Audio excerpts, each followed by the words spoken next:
मनुष्य बड़ा ही विचित्र प्राणी है। योजनाएं बनाता है, षड्यंत्र करता है, प्रयास करता है, किसी को पराजित करने का प्रयास करता है, सर्प को रस्सी समझकर हाथ में थामने का प्रयास करता है, किंतु एक बात समझ ही नहीं पाता, समय का ये सर्प ये हाथ में थमता ही नहीं, और जो किया है वो पुनः लौट के आएगा आप ही के समक्ष। देखिए, इससे कोई अंतर नहीं पड़ता कि आप कुम्हार के पुत्र हो या कृष्ण के पुत्र हो। यदि आप अनुचित कर्म करोगे तो आपके साथ भी अनुचित ही होगा, अशुभ कर्म करोगे आपके साथ अशुभ ही होगा।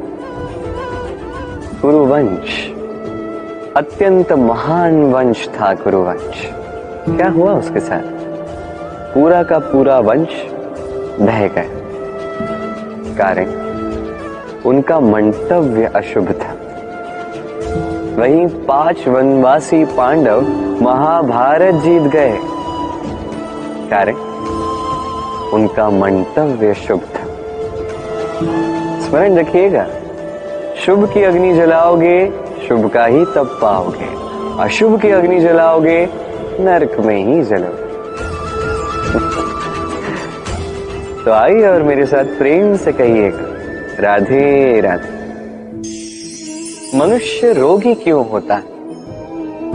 शारीरिक दुर्बलता के कारण नहीं, मनुष्य रोगी होता है उसकी सोच के कारण, उसके विवेक के कारण, उसके कर्मों के कारण, उसके क्रोध के कारण। और जब कोई ठीक होता है, स्वस्थ होता है, तो इसका तात्पर्य ये नहीं कि ये केवल औषधियों का कार्य है, नहीं, ये किसी के दिए हुए प्रेम का प्रभाव है, विश्वास का प्रभाव है, संबल का प्रभाव है।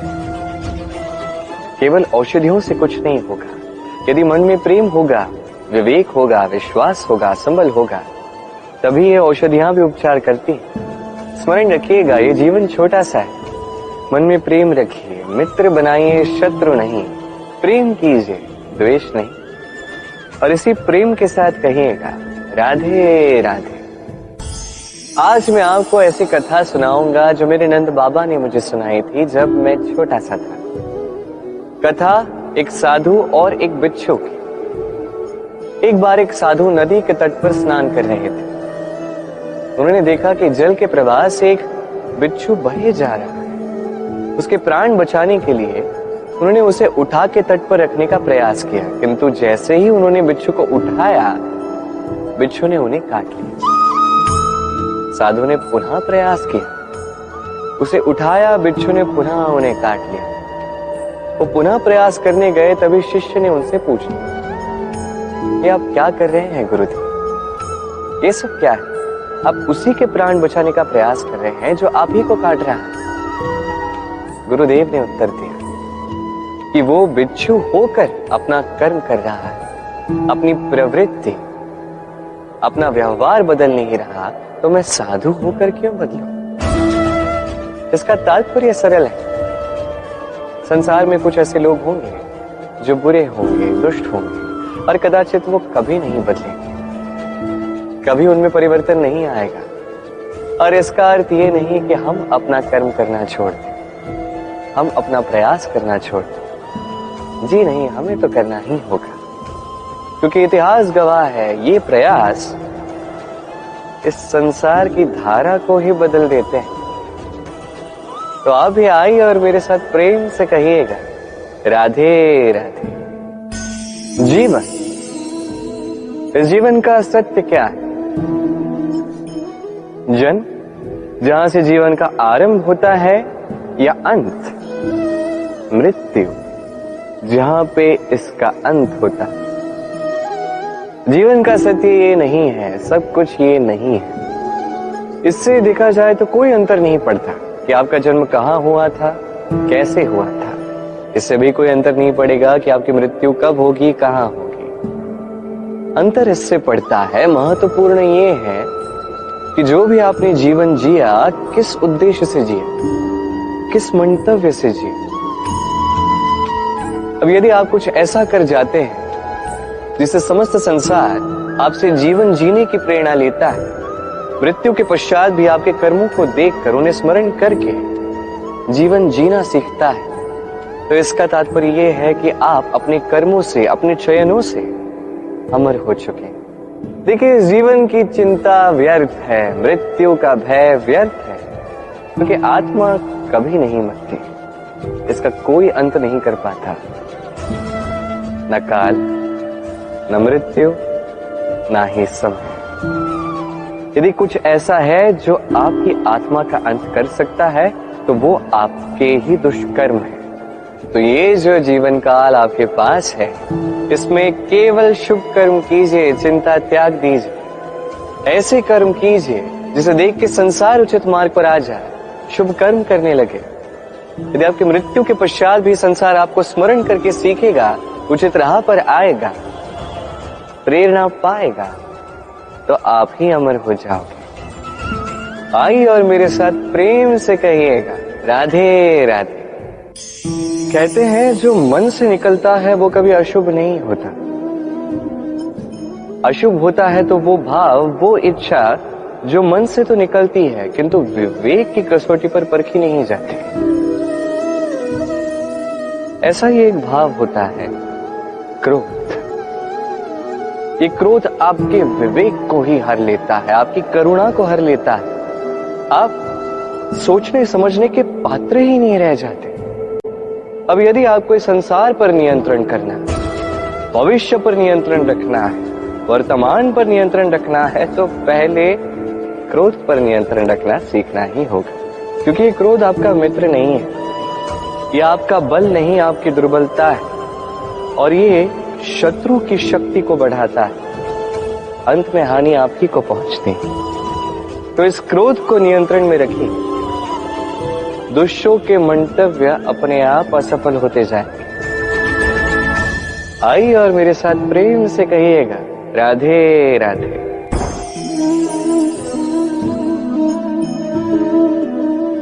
शांत सुखद निद्रा मनुष्य के जीवन का एक अत्यंत महत्वपूर्ण सुख और आवश्यकता भी है। देखा जाए तो इस संसार का हर एक पशु पक्षी, हर एक जीव निद्रा अवश्य प्राप्त करता है, किंतु मनुष्य जिसमें सोचने समझने की शक्ति अन्य पशुओं से अधिक है, उसे निद्रा में थोड़ी समस्या अवश्य होती है। क्यों है कि नहीं? अब इसका कारण क्या है? चिंता। अब चिंता हम सभी के जीवन में, हम सभी जानते हैं कि चिंता कभी हमारी सहायता नहीं करती, फिर भी हमारे जीवन में क्यों? क्या चिंता से कभी किसी समस्या का निवारण हुआ है? क्या धन की चिंता करने से धन प्राप्त होता है? क्या भविष्य की चिंता करने से भविष्य ठीक हो जाता है? क्या स्वास्थ्य की चिंता करने से स्वास्थ्य अपने आप ठीक होगा? नहीं। तो इन सब से हमें एक छोटी शिक्षा अवश्य प्राप्त करनी चाहिए। आप भी अपने कांधे से चिंता का ये भार हटा दीजिए और इच्छाएं, ये सारी इच्छाएं साथ आकर हमारे मन में चिंता उत्पन्न करती, तो इन इच्छाओं को भी त्याग दीजिए। प्रकृति के प्रेम पर विश्वास कीजिए। स्मरण रखिए, जो चिंता मुक्त होगा वो चिता मुक्त होगा। चैन की निद्रा पाइए और निद्रा को जाने से पूर्व मेरे साथ प्रेम से कहिएगा, राधे राधे। महादेव, वो देव जो महान है, जो देवों के भी देव कहलाते हैं, जो मेरे आराध्य है। कभी आपने ये प्रश्न पूछा कि शिव ही महादेव क्यों कहलाते हैं? कोई और देवता क्यों नहीं कहलाया जाता? वो इसलिए क्योंकि महादेव में, शिव में एक ऐसा विशेष गुण है जो अन्य किसी में नहीं। निस्वार्थ होकर लोक की सेवा करना। यदि आवश्यकता पड़ जाए, यदि सृष्टि पर विनाश की स्थिति मंडराए, तो अपने प्राणों की चिंता किए बिना हलाहल ग्रहण करने के लिए भी सज्ज रहते हैं महादेव। और इसी अद्वितीय त्याग के कारण शिव ही महादेव कहलाते हैं। अब यदि मनुष्य भी निस्वार्थ भाव से स्वयं को अर्पित कर देता है इस लोक के कल्याण के लिए, उसकी सेवा के लिए, तो वो भी महापुरुष, महामनुष्य बन सकता है। यदि किसी को भूख लगी तो अपनी थाली से आधा भोजन उसे दे दिया। यदि कोई रोगी हो तो उसकी सेवा की, उसका उपचार करने का प्रयास किया। ये जीवन केवल अपने लिए नहीं, अपितु दूसरों के लिए, समस्त संसार के लिए जिया। यदि ये सब मनुष्य सीख गया तो वो महादेव के पद पर अग्रसर हो चुका है। यदि मनुष्य निस्वार्थ भाव से इस संसार की सेवा करना सीख गया तो वो निश्चित रूप से महामनुष्य अवश्य बनेगा। आइए और मेरे साथ प्रेम से कहिएगा, राधे राधे। जीवन में सीखना अत्यंत आवश्यक है। अब क्या क्या सीखना है, ये सिखाने के लिए भी अनेक शिक्षक हैं, किंतु क्या नहीं सीखना है और क्या नहीं करना है, ये हमें अपने अनुभवों से ही सीखना पड़ता है। अब इसका अर्थ ये नहीं है यदि आपको सीखना है कि अग्नि का ताप क्या है तो आपको अग्नि में ही हाथ डालना होगा। नहीं, किसी और के अनुभव से भी सीख सकते हैं। प्रश्न ये उठता है कि क्या आप सीखना चाहते हो या नहीं। यदि आप ये सोचोगे कि मैं केवल अपने ही अनुभवों से सीखना चाहता हूं तो जीवन काल छोटा पड़ जाएगा और सब कुछ सीख नहीं पाओगे। इसलिए अपने साथ साथ बड़ों के अनुभवों से भी सीखना आरंभ कर दीजिए, इस संसार के अनुभवों से भी सीखना आरंभ कर दीजिए। और ये निश्चित रूप से सीखना आवश्यक है कि कब क्या नहीं करना है, कहाँ विराम लेना है और कहाँ नहीं लेना है। तो आइए और मेरे साथ प्रेम से कहिए, राधे राधे। सत्य क्या है ये सत्य?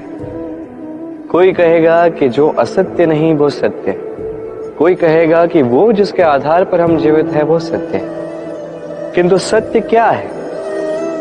इससे भी अधिक महत्वपूर्ण ये समझना है कि सत्य का उपयोग कैसे किया जाए। यदि आपके पास सत्य है, आप सत्य जानते हैं और आप उसका उपयोग करते हैं, सदुपयोग करते हैं संसार के लिए, तो आप इस समस्त संसार से ऊपर उठ जाते हैं। किंतु यदि आप सत्य जानते हैं और आप उसका दुरुपयोग करते हैं तो आप समस्त संसार के लिए हानिकारक बन जाते हैं। स्मरण रखिएगा, सत्य जितना कोमल है अर्ध सत्य उतना ही कठोर। ये अर्ध सत्य समस्त संसार का नाश कर सकता है।